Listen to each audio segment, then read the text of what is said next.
सुशांत का केस धीरे धीरे सुलझता जा रहा है क्योंकि एनसीबी और सीबीआई दोनों इस केस की जांच काफी तेजी से कर रही है, जिस वजह से इस केस में एक के बाद एक नए चेहरों का खुलासा हो रहा है। लेकिन सिर्फ सुशांत के साथ ही ऐसा नहीं हुआ है। सुशांत के अलावा श्रीदेवी का केस भी बिल्कुल ऐसा ही था। उनके इस दुनिया से गुजरने को लेकर कोई भी भरोसा नहीं कर पा रहा था कि उनका एक्सीडेंट हुआ है, क्योंकि उनके केस में इतने बड़े बड़े सवाल खड़े हो रहे थे जिनका जवाब किसी के पास भी नहीं था।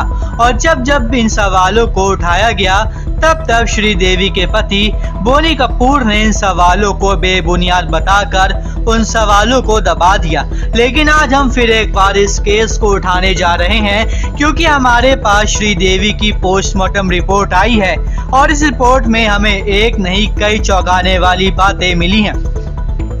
लेकिन उससे पहले हम आपको इस केस के बारे में सब कुछ बता देते हैं। श्रीदेवी अपने भतीजे मोहित मारवा की शादी में दुबई गई थी।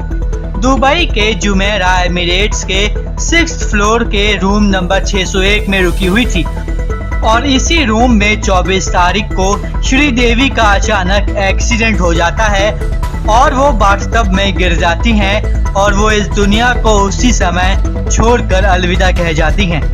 उस समय ये कहा गया था कि श्रीदेवी बाथटब में डूब गई थी, इसलिए उनका निधन हो गया।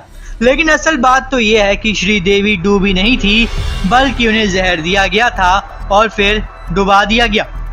आपको हम ये पोस्टमार्टम रिपोर्ट दिखा रहे हैं।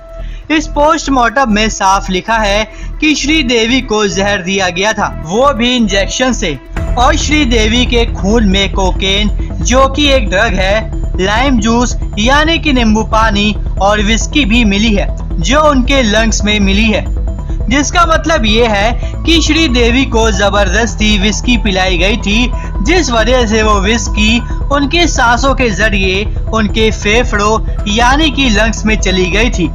और बोनी कपूर ने भी ये बताया था कि श्रीदेवी अपने आखिरी टाइम पर अल्कोहल पी रही थी।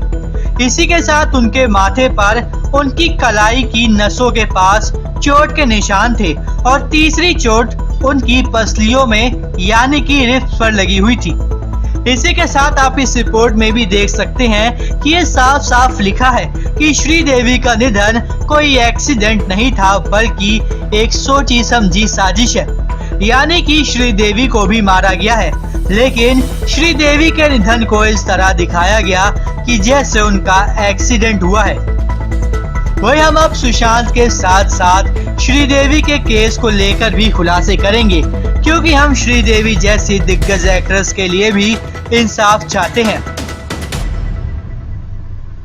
इसी तरह की अपडेट सबसे पहले पाने के लिए हमारे चैनल को सब्सक्राइब करना बिल्कुल ना भूलें, ताकि आपसे मिस ना हो हमारा कोई भी लेटेस्ट अपडेट।